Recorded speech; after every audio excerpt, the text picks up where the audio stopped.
I'm back again. It's me back again. Nakuja na JS500. Mali safi chito. Kitu machine moved. Hata ukiangalia wewe unaona iko na pump yake.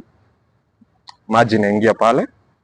Charging capacity ya hii nini? Na una charge na 800 liters. Una discharge hapa ndani after imegongwa wewe umegonga hata ungangani hivyo. Hapa ndani ikishagonga na hizi majoo, unaona machine safi by the way. Ina discharge na 500 liters.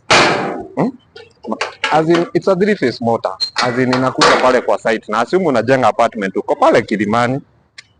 Uko na affordable housing. Kidogo umeingia Muthaiga Pangani. Hapa tusiende mbali, tuko Meru wewe. Watu wa Meru Bono unataka kutokesha vijana. Vava Molume. I'm here for you guys. This is a JS500.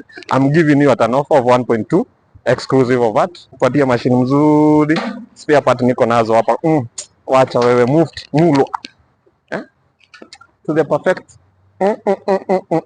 What are you waiting for, guys? Aya,